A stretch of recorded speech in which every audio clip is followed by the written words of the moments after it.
And it's kind of has a Twilight Zone-y feel to it. Really interesting. So check it out. As a listener of this podcast, you can read all 10 first and second issues for free at doubletakeuniverse.com. And if you'd rather have a physical comic, then you can binge read by picking up the first and second issue super packs of all 10 titles at your local comic shop, at Barnes & Noble's, gohastings.com, or midtowncomics.com. And they're about $20. You can get those. So again, read all 10 first and second issues for free at doubletakeuniverse.com. Check those out and let us know what you thought. This week, we're also sponsored by Harry's. Woo. So regular razors you buy in the stores, I think, are ugly. They're also expensive. They're hard to open. They're just annoying. Flimsy. It's an annoying experience all the way around. Yeah. Here's where Harry's comes in. Harry's makes their own high quality German-engineered blades for a close, comfortable shave, no cuts or burns, and they sell these blades at factory direct prices, shipping directly to your door at half the price of leading brands. The Harry starter set you can get for just $15. You get a razor, moisturizing shave cream, and 3 blades. And they don't usually like to discount because their prices are already really low, but they have a special offer for Walking Deadcast listeners. They'll give you $5 off your first order with promo code DEADCAST. So stop overpaying for a great shave. Go to harrys.com right now. That's HARRYS.com and enter code DEADCAST at checkout. That'd be a good Father's Day present too. There you go. You're welcome. Well, according to you, it'd be a good Mother's Day present. So. Yeah, you know what? It really, really would. Except your mom probably wouldn't be like, "Wait, what?" But what? You're just try it, Mom. Ladies, we have a lot of real estate that we need to keep clean. Okay, that should be their slogan for their feminine line. Yeah. And then one other thing before we get started, I want to let you know that Podcastica has another new podcast in the network, another new one. And it's something completely different than anything else we have in there. Cats. It's a cat cast. Talking about cats. But there's a good idea. You're welcome. I love cats. I'm not going to tell you what it is, but if you want to find out, stay to the end of this podcast and you can hear about it. I'm never going to tell you. And it's not going to be on our website. No, I'm just kidding. It is.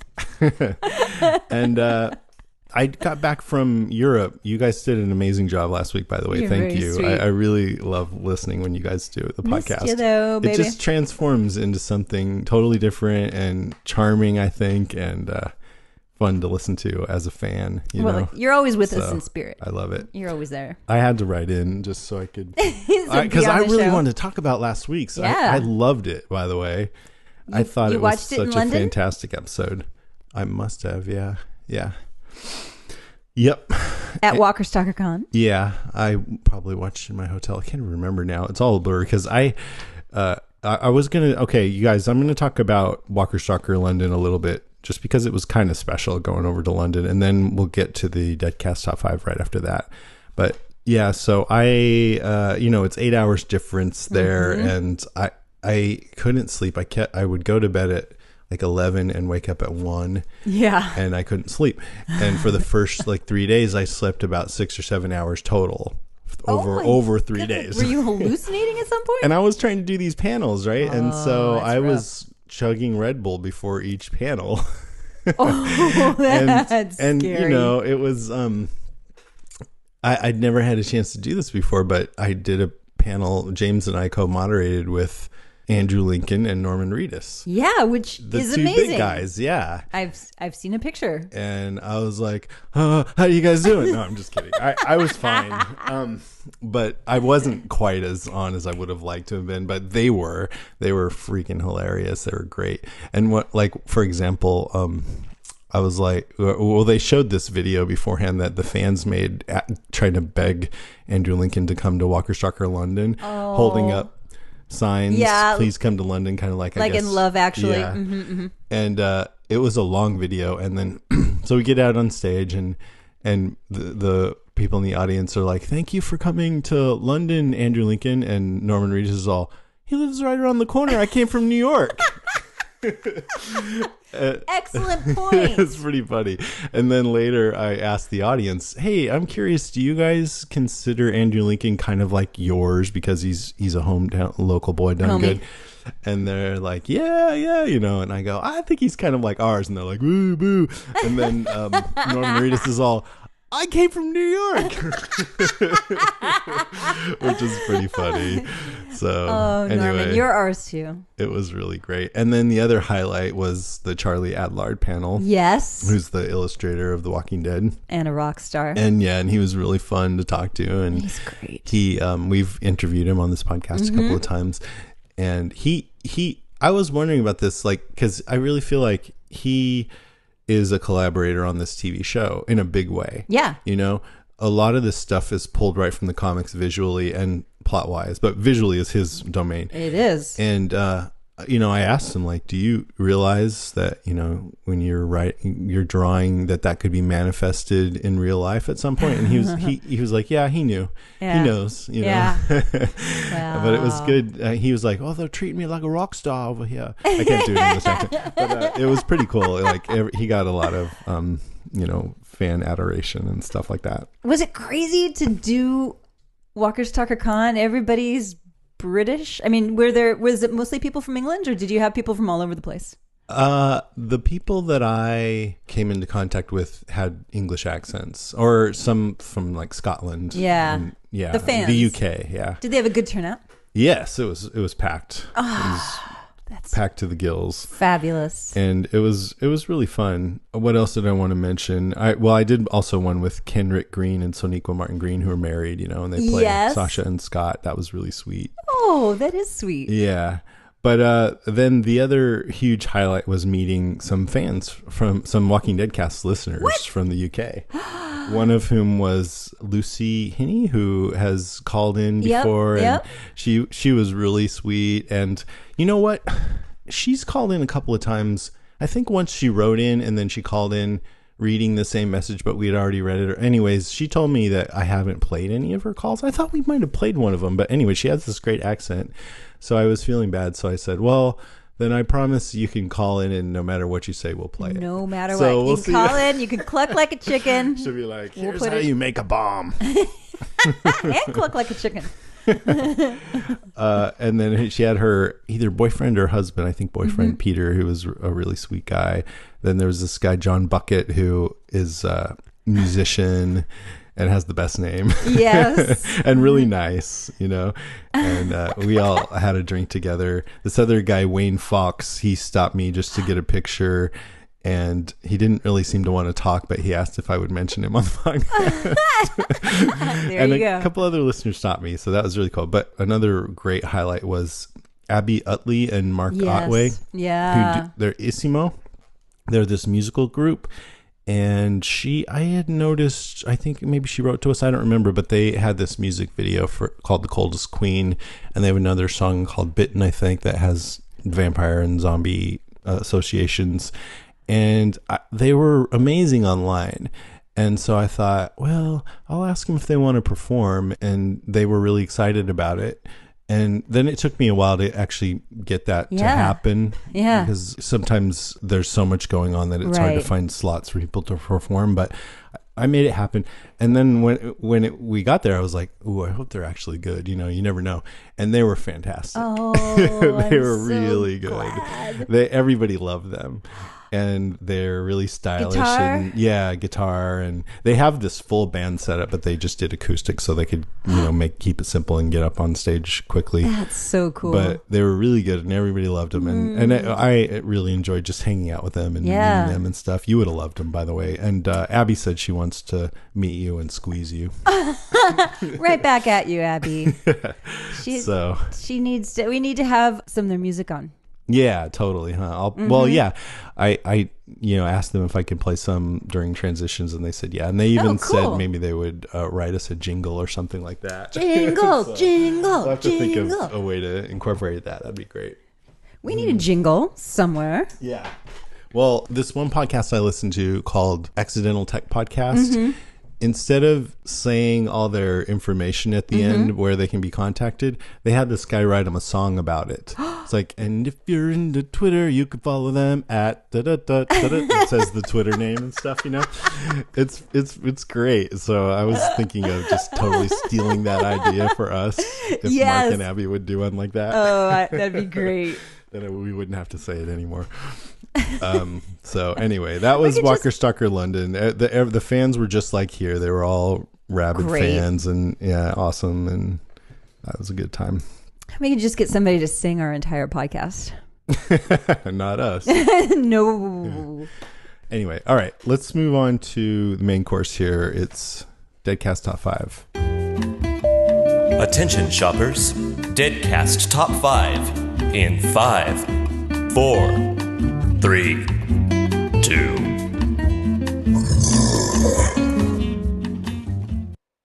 Okay, it's Deadcast Top 5 this week. It's our top 5 highlights for season 6, episode 11, Knots Untie.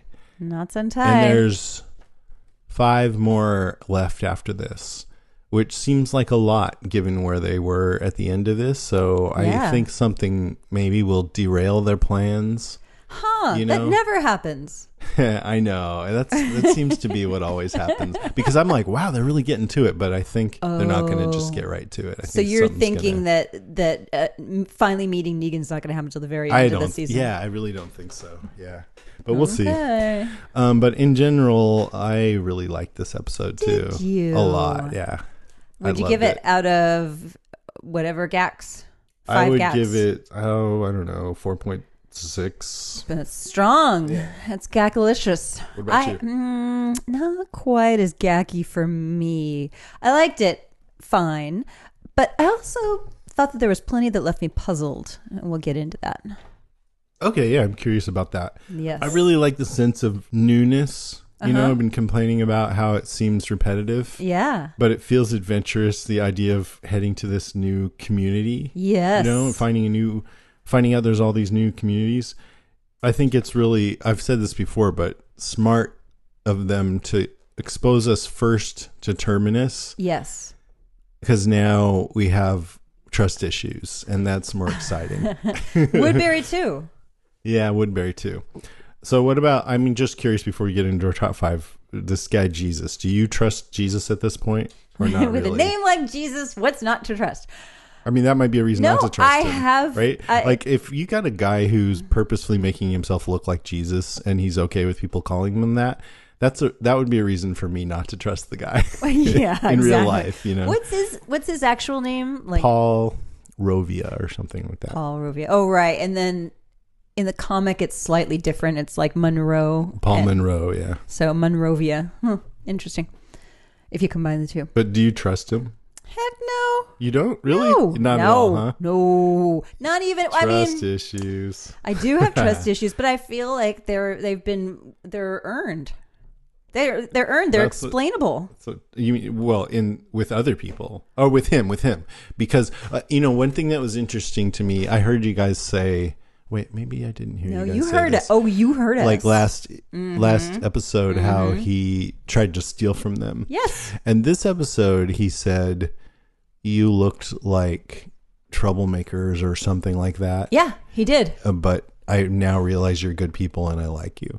Yeah. Which, that made me feel more trusting of him, for sure. That's what a con artist would say. Long con, baby. Okay, long con. okay. You know, the number one rule of Zombieland is double tap. So I was. What does that have to do with it? I was yelling at both Rick and Daryl in the last episode. Kill him! Kill him! I know. Yeah. I was. That's what it has to do with. So what if he turns out to be like the coolest we'll person never know ever? Because he'll be cold and dead. No, what if he turns out to be the coolest person ever? Are you gonna feel bad for having wished they would have killed him? No. You're not, really? No. Oh, what if somebody killed me and then they found out from you later that he was actually a nice guy? Would you think they should feel bad, or they should be like, hey, I didn't know. You got trust issues. Man, you've become a cold, hard person. I am a hard-hearted Hannah right now. Let me tell you, when it comes to this show, I do not trust, and certainly not easily. The way that this guy meets them is by first stealing the keys, then stealing the van, then leading them on the crazy goose chase. Yeah, the Benny Hill. Cue the Benny Hill music.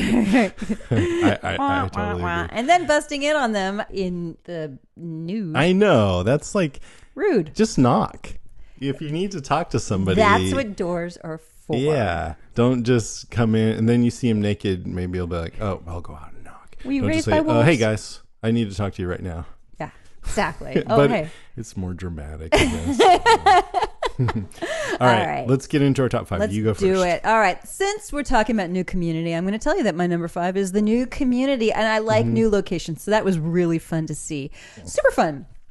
And so far, what do we know about our hilltop colony? Well, we know it's 1930s big house that was turned into a living museum of that time.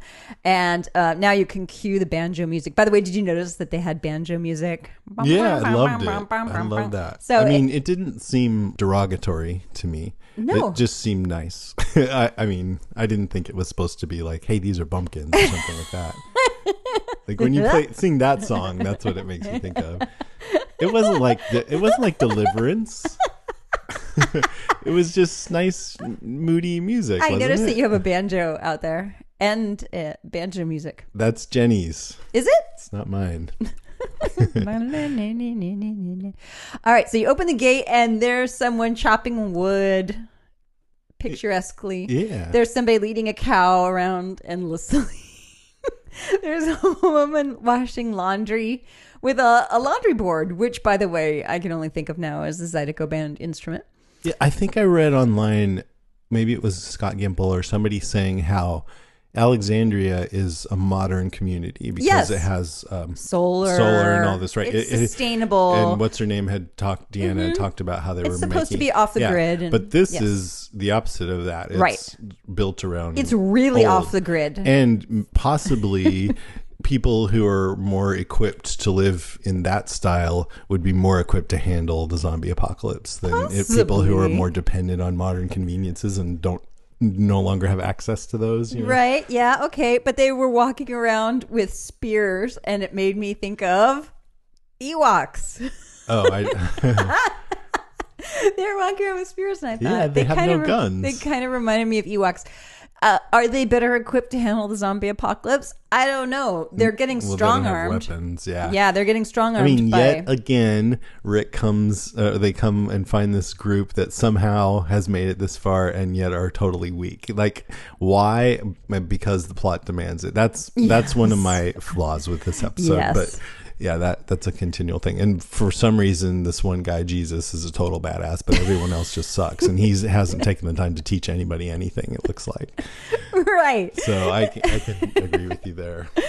And I heard on The Talking Dead that they fabricated the entire hilltop colony on their production lot in cool. Atlanta. Even that building? The whole thing, oh, yeah. Wow. I know. Pretty impressive, right? So I imagine they'll be there for a while, huh? I don't know. Yeah. So I enjoy the logistics of the zombie apocalypse. So it was really fun for me to think about what would be better for the post-apocalypse. Sort of super off the grid 1930s. Here's how we wash clothes versus, hey, we've got solar panels so we can actually operate clothes washers. They did have an ultrasound in there. So they had one modern thing. Yeah, puzzling, right? And Gregory had electricity in that building, so they must have some kind of a generator. And speaking of trust, this guy Gregory seems like an a-hole. He sure does. Yes, he's totally. a total D-bag. And my favorite thing about him is it's like he stepped right off the page of the comic. Really? Yeah. It's like you could not get closer to his character in look and attitude. So that was so awesome to see. But I'm sure Grace and Mr. Blog will talk more about that. So my number 5 is just what I loved about this episode is I feel like it's a major turning point. It's opening up the world of The Walking Dead. And it's like I said, I have complained about the show feeling kind of repetitive, and they're taking it in a new direction, which is really cool. And I totally enjoy that. The way that it's opened up as we meet this new community, we find out they're trading with others. It sounds like maybe there's other communities. And then we learn about the savior. So we learn more about Negan's group. Strong arming them, yes. Yeah, strong arming them. And Jesus says, your world's about to get a whole lot bigger. And more unpleasant, evidently. Yeah, I guess so. I mean, I don't think it could get much more unpleasant than it has been for them so far. I think it will get unpleasant once they meet Negan. Is that going to be more unpleasant than having your dad have his head chopped off by a one-eyed man? Might. Really? It might. I don't know. This Negan guy scares me. You guys have been have been beating the Negan drum for a long time, and I don't know what's coming. Have we been saying that? I don't know. We've been saying we can't wait for him to come on. I know I've that been much. hearing about Lucille. Oh, yeah. Mm-hmm. Yeah, I just don't think... and he said... Well, see, here's one of my things with this Jesus episode. talked about the kid that was beaten to death right in front of them to prove a point. That sounds bad. Yeah, it sounds bad, but... Super bad. How could it be worse than getting a C-section and having your son shoot you? Or what else has happened on this show? Oh, no, that's bad. You know, Super bad. Being fed your own leg? I don't think it can get much worse than what's happening. Well, it can get much. What I meant was it's going to get worse than how they have it right now in Yeah, Alexandria. right now they're that's one thing about these last couple of episodes. Right. Is it's been relatively calm. The right? worst part of the worst thing about what's going on with them right now is they're having to like put more holes in their belts because they're losing so much weight because they don't have enough food. Hungry. Well, that's pretty bad. And that is bad. Yeah. That is bad. But then grow some food, people. Sorghum.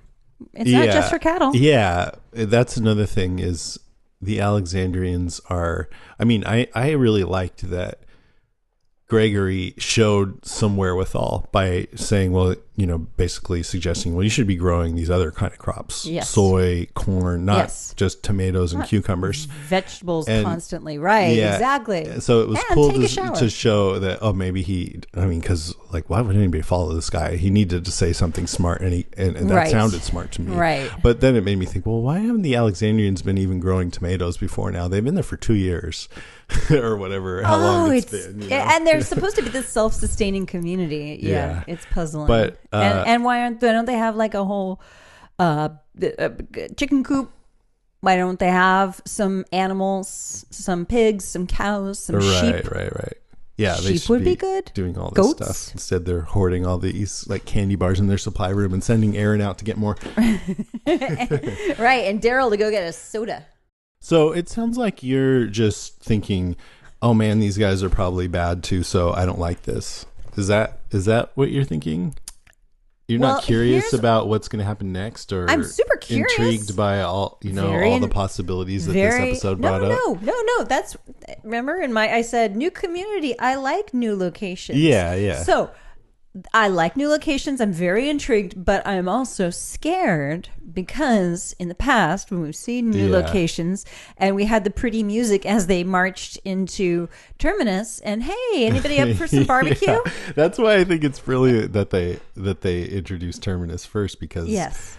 yeah, And I'm Well, there's worried been- that everything will be bad, including this new place, Okay, Hilltop yeah, Colony. yeah. I like many things about it, but clearly bad things are happening. yeah, it's a given that there's going to be bad things happening for sure, no matter what. Yeah, I agree with that. No matter what. And there's also been some indication that Andrew Lincoln said it was the finale this season is the first time he's ever lost sleep on this show. So yes, given what we've seen, there's been some pretty bad shit that's happened, and this is the first time he's ever lost sleep. So yeah, I agree with you. It's going to be something really bad. Don't let anything happen to Yeah. baby Judith. You never know, right? Could Everybody's be anyone. fair game, man. I really don't think anything's going to happen to baby Judith, because I think if something was going to happen to baby Judith, it would have happened by now. Let's spread a rumor that Rick dies. That'd be It could be. hilarious. Yeah, sure. I heard that's what he told me in London. Yeah. Did he whisper kidding. in your ear in that seductive British accent? So the world opening up, I love that The Walking Dead continually evolves. It has to, especially after 6 seasons. So I really hope that this represents an evolution of the show, like we've had before at times, you know, when they all started off in their little camp and moved to the farm and then the prison, and there was some sameness to some of that, but it was also different enough. And then Woodbury was very different with the governor, And now I think this is different enough again that it can sustain another season of the show and keep us interested because they're exploring some new possibilities. So I think that's great. On the other hand, I also feel like this show's really close to the comic a lot of the time. And sometimes when there is a shift like this, I get a little bit wistful of what we're leaving behind, like the very first when they don't know anything how to take care of the zombies. They're not that good of fighters. Yeah. They haven't been hardened yet. And it's a little scarier because of that. And now we're kind of past that. They can handle themselves. So there's part of me that's like, oh, we're past that. I felt the same way in the comic. And then the show came on and I was like, oh, good. We get to go back to those days. And now we're getting past that. So there's a part of me that's excited for something new. But there's also a part of me that's like, oh, we're leaving past the sort of Night of the Living Deadness of it all. Yeah. I have a little note here that it struck me this week that it's weird that this show is not that much about zombies anymore. Yeah. This episode, they kind of just had like the token regulation minimum amount zombie. Your minimum daily requirement of zombies. Yes. But, then on the other hand, we still have Fear the Walking Dead to get our zombie do on. those early zombie days stuff. So that's kind of cool. To take care of our Zombie makes me Jones. Appreciate that show a little bit more. I got me a Zombie Jones. There will always be zombies, but this episode, those zombies really just felt like, oh, we got to stick a zombie in somewhere.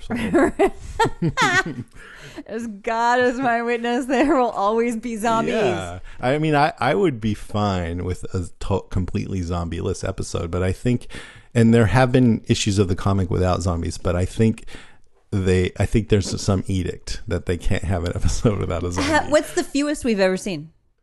All of season 2. I think there were like 4 zombies. 4 zombies. I don't know. There were episodes in there with just one. That was Herschel's Farm, right? Yeah. Oh, they had a whole barn full of them. Yeah, but they weren't in every episode. You They could hear were them in scraping the around back there. finale. Some Heck very yeah. special ones.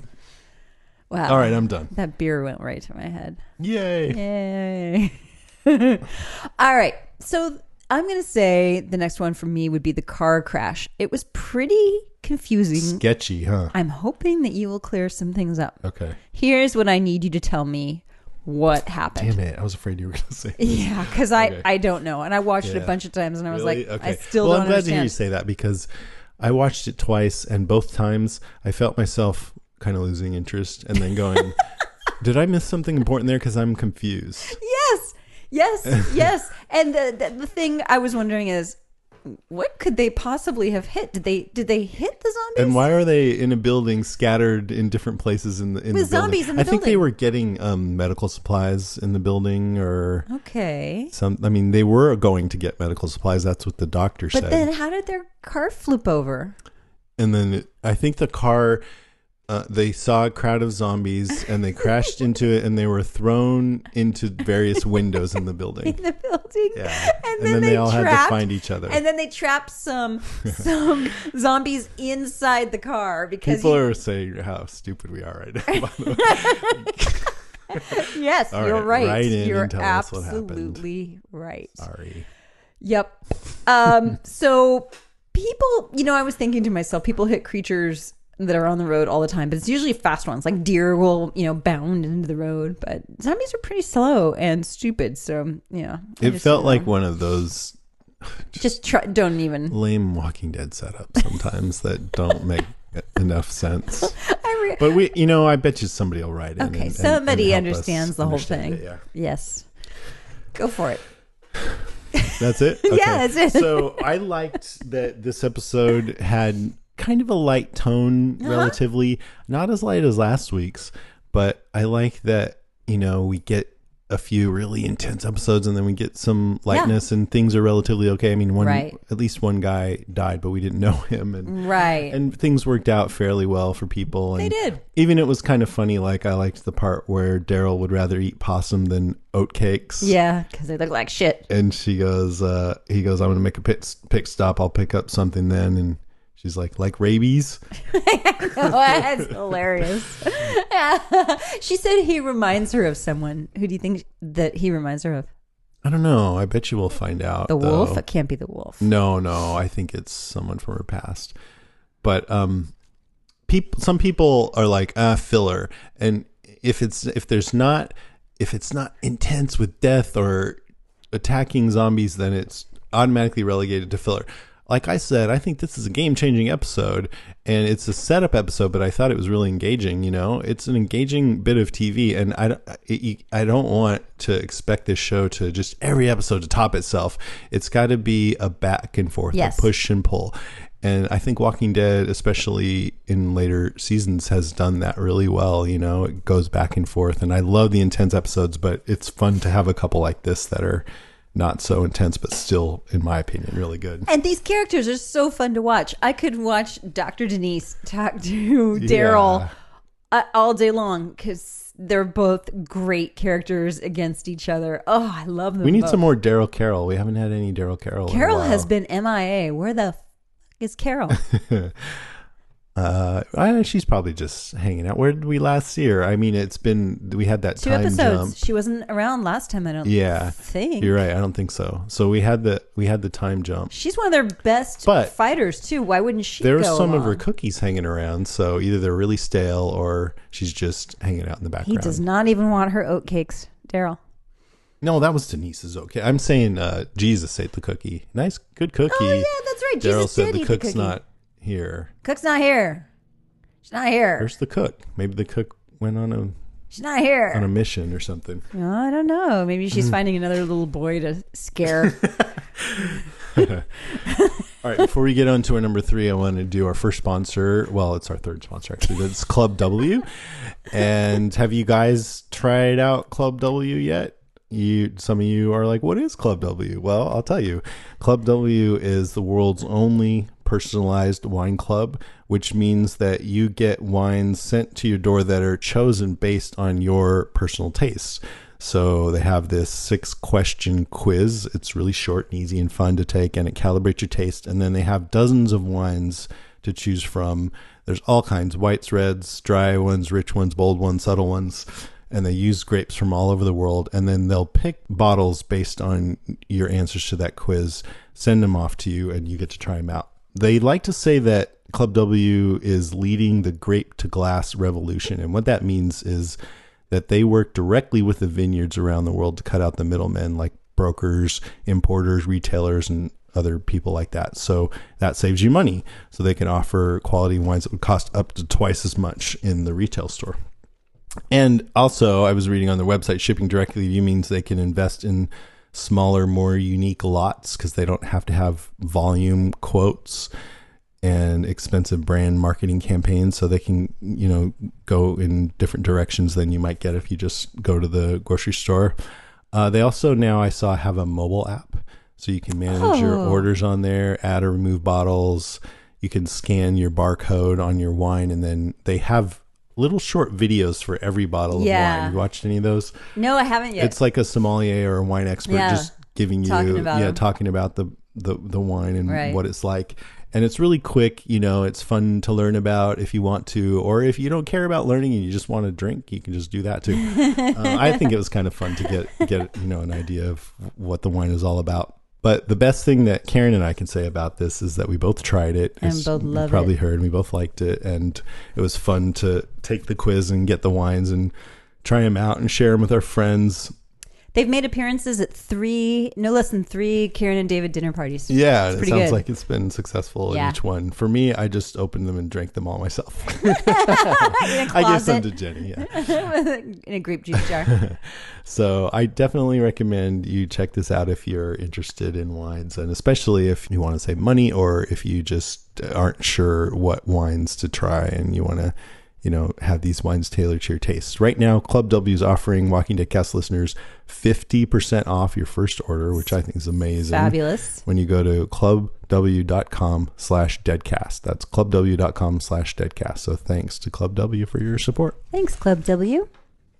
All right, now it's number 3, and it's your turn. It is my turn, isn't it? My number 3, we sort of already touched on, which is the Hilltop Colony and their weird douchebaggy leader, Gregory. Yeah. So let's talk about Gregory. Sleazebag. Sleazebag. Yeah. Yeah, it makes It's fun, right? It's fun. It actually. It really took.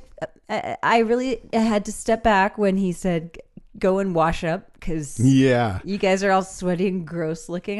You can't argue there with him. They're happy. But what I loved about that is it was pretty rude. It was. And Rick said, "We're fine," and he's all right, we'll just go wash up. Go wash Got up. in his face a little bit. And then Rick later said to Maggie, "I think you're going to need to talk to him." And Yes. why? And he, because I shouldn't, or something like Right. that. And it's because we know that Rick might have lightened up a little bit lately, but he's still got some psychotic vibe about him, and this guy's life could be in danger, literally, if Rick doesn't take a step back. Right. Exactly. Exactly. And then he's such a a-hole to Maggie. He totally disrespects her, calls her by the wrong name, is very flirty and creepy to her. He wears a jacket, like a suit jacket. He's just terrible. Said, Well, I wear a suit jacket sometimes. What's wrong with that? it's appropriate though. I had to give it to him. He does recover nicely from getting stabbed. He opens with, "I'm the boss." Is that what he just said? total douchebag. Yeah, that is a But douchey I thing to got a say. sense at the end, when Maggie, I think she thought of in the moment she was going to ask for half because he was being such a prick. Yeah. And he agreed. And it felt like maybe there was some mutual respect going on there. Right. She's like, okay, here's what it is. And but even her towards him. He pats the couch next to him. She sits across from him. Her body language is he goes, like, "Let me stop you right there." She keeps saying that. Yeah, "You're exactly. flirting with me. Right. But it was Maggie. He was sort of. I mean, I don't excuse his behavior at all, but it was giving Maggie an opportunity to grow. Yeah. Like because of the way he was, Rick didn't want to deal with her and him, and so she had to, and she did a great job, and she's being groomed to be a leader. Yeah, Deanna recognized that in her, so I'm not surprised that he trusted Deanna. So he's like, "No, step up." And I loved it too, because I think this might be one of the first times that Maggie has had something to do that had nothing to do with Glenn. Nothing to do with Glenn. Yeah, which is great. Or guarding a fence, guarding a post. Or trying to not get even there. when her freaking sister was being held captive, she didn't care. No, this is looking good. for Glenn. This is better. Or she didn't show any signs of caring. I missed it when they sang. I know. That was really cool. Not very musical anymore.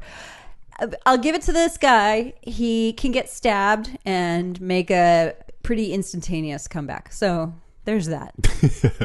He's an interesting character. I mean, the biggest thing, my problem with him is, I was like, would anybody really follow him? We need to see more indications of why. Yeah, Yes. he Other got this than thing an started. appreciation of creepy portraits. Yeah.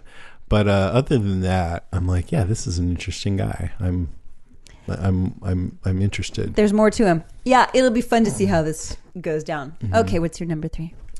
My number 3 is the theme of settling down.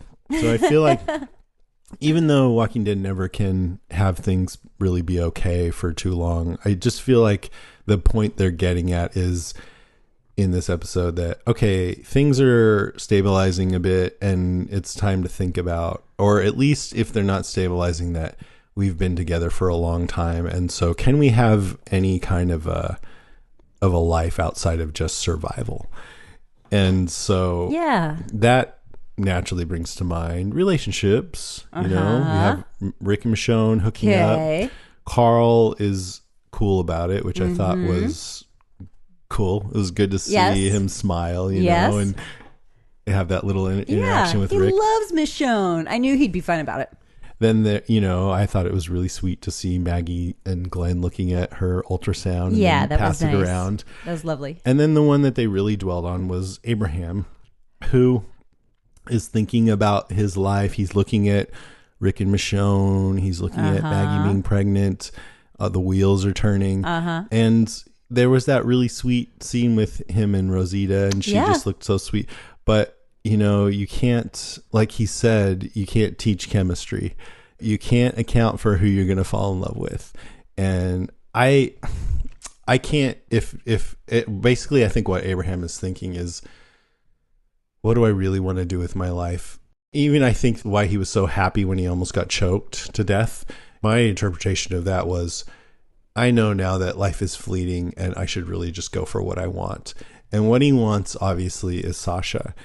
And one indication of that was that he dropped the necklace, or was that a bracelet? It was a necklace made from the brake light. Get that? The symbolism of the brake light. All of a sudden, the brake is off. I Get see. It? Okay. Yeah, she got it from that was my own little fat trick fuel truck. Right. Yeah, and it was just also a symbol of forgetting about Rosita because he dropped it on the ground. Yeah. And I mean, part of me is like, what are you, crazy? Rosita's amazing. And He's been with her for a long time, why would you ever want? But like I said, you can't, I mean, you can't teach the chemistry. way he goes about it says a lot more about his character than who he's in love with. If he's not in love with her and he's in love with Sasha, that doesn't automatically make him a bad person. If he fucks her over, which he kind of started to do by going for, then that's not cool. Nope. You see what I mean? I do. But just not being in love with her is not enough in my opinion to condemn him. He's got to get his house in order. Yes, I have that down here. Yeah. And I don't understand actually why it's such a hard choice for him. I don't, other than maybe he's been with Rosita a long time. Well, and he doesn't want to, like, he when that guy who he almost killed said, I was thinking of my wife who died a while back when flashed before my eyes. I think he was thinking of his own wife. And, remember his backstory? His wife left him. Yeah. And I think this whole time he hasn't been thinking, oh, I can actually settle down and have a life here. And now that he is thinking that, he realizes he doesn't want to, Rosita's not the one he wants to do that with. That's what my take was. She's just a pit stop, a beautiful necklace, crafty girl pit stop. Yeah. And we've all dated people before we found the ones that we we're going to end up with. There's nothing wrong with dating. Nothing wrong with dating. There's not. But it's a very close community, and it's not like she can ever escape him, because there's a big world out there, and in the real world, but in the zombie apocalypse, your choices are those people in the walls of Alexandria. And if he dumps her, she's going to have to look at the two of them together. It's going to be rough. Yeah. God. So should he just pretend to be in love with her so that she won't have to go through that? No, but he should break it off cleanly and then have a nice little recovery period and then start something up with Sasha. Yeah. That would be the best manly thing to do. Yeah. And maybe he will do something like that. I doubt it. It's but you know what? But I got to say, Rick hooked up minutes after Jesse died. I mean, it was actually a couple of weeks, but it was a couple of weeks. It was actually 2 months, and things move quickly in the zombie apocalypse. Yeah, I don't even think that's that quick. I mean, I know lots of people who date around and they date more than one person at the same time, and they were just they had one kiss, but it's. I don't think it was quick at all. You have to be honest with the person that you're with, and he's not being honest with Rosita. He's making sweet love to her as if she's the only woman in the world, and she gives him the necklace, and he's like, "Oh, you are too perfect. You are." I mean, he serenades her practically, and she's like, "You can come and thank me in the shower." I mean. You don't go home and make sweet love to her if you're about to dump her. You are honest with her and yourself.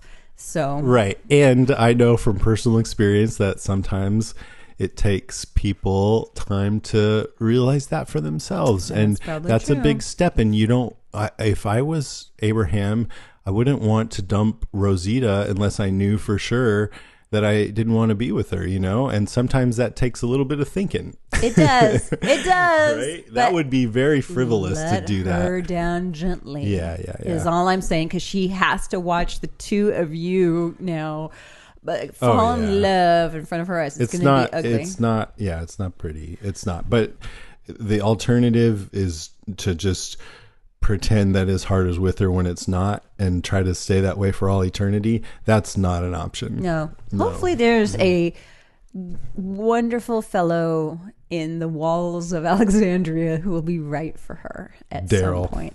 hey, that wouldn't be a bad idea, right? And Abraham's like, wait a minute. Wait a second. I think they'd be a great couple. Actually, I think both of them should dump Abraham, and Sasha and Rosita should get together. Why? God, you're mean. That's not mean. That's delightful. Well, wouldn't that hurt Abraham? Whatever. Morgan. Oh, Rosita Morgan. Huh? No, I don't You don't see see it? that. No, You I don't think see she needs more of an exciting kind of a guy for some reason. Morgan, he has a whole bow staff. That's pretty exciting. And he has that weapon too. Okay, your turn. The deal struck with the Hilltop colony. Oh yeah, we'll take out Negan, no problem. As Rick says, they've never had trouble with confrontation. No, Rick, you've never had trouble with confrontation. Trouble is, you've had trouble with success. He's had a lot of trouble with confrontation. Yes. That's bullshit. It is bullshit. Yeah, he's had nothing but trouble. Nothing but trouble with every single conversation. time. He has no. He's still alive, but there's a lot of trouble. There's a lot of trouble. There's a lot of trouble. There's no trouble, engaging. Right. Well, also, Jesus said, stuff like this doesn't usually happen when, I forget his name, but Craig's brother stabbed Gregory and then got killed. Right. And I'm like, yeah, that's because, well, when Rick and all these AMC cameras show up, that's when stuff starts to go down. Stuff goes down. So you've been warned. Yeah. And my first question is, are you freaking crazy? And I think it was Daryl who said we've handled people like Negan, and he goes, how? And he says they're dead. Hubris, my friends, will come back to bite you on totally the ass. They seem too confident. They don't know enough about these people. Daryl assumes, well, you've seen only up to 20 of them, and they say they kill one person, they're the boogeyman. It's all bogus. It's not. How do you know that? You don't know that. You don't know that. You don't know that. They seem pretty badass to me, and I'm just a dumb viewer. Yeah. And Abraham's says, well, we were able to destroy a bunch of them with a grenade. Well, yeah, with a grenade. That doesn't say anything about anything. It doesn't matter who it was. How many of those grenades do you have? I don't think they have any more. Yep. So I'm worried. I hope that when they go back to Alexandria, they regroup. Mm-hmm. They figure out a really, really, really clever plot line. I mean, I agree with Rick that it's only a matter of time before Negan finds them. That's probably true. So right now they have the benefit of surprise. They have that advantage. They have the advantage of knowing that Negan exists, and Negan doesn't know that they exist. So you're right. Mm-hmm. That's one up on them. Yes. Sure. So I guess take the initiative. I get it. Yeah. So because the dynamics are they're hungry. Yes. Hilltop has food. Yes. Hilltop is in danger. Doesn't know Yes. how to defend himself. Right. Rick and their group is tough. Right. So Right. trade the services for Right. the food. But is that enough? Because you're really going into battle and you could lose people, and maybe you should just go find food somewhere else. But one another rationalization that I think Rick said is we would have to deal with Negan eventually anyway. That's what he Right. believes. Yeah, exactly. So that's another reason to do something about it now. Yeah, exactly. And I get that. So I'm hoping that what I'm not so sure that's a great idea either. And I thought about how in season 2 they would have spent a half season debating this. Yes. So it's kind of refreshing to get, although then I see scenes from next week, they're talking about it They're with people in debating Alexandria. it. But I hope what they're also going to do is they're going to come up with a clever plan, and they have to be clever. It's not going to be easy.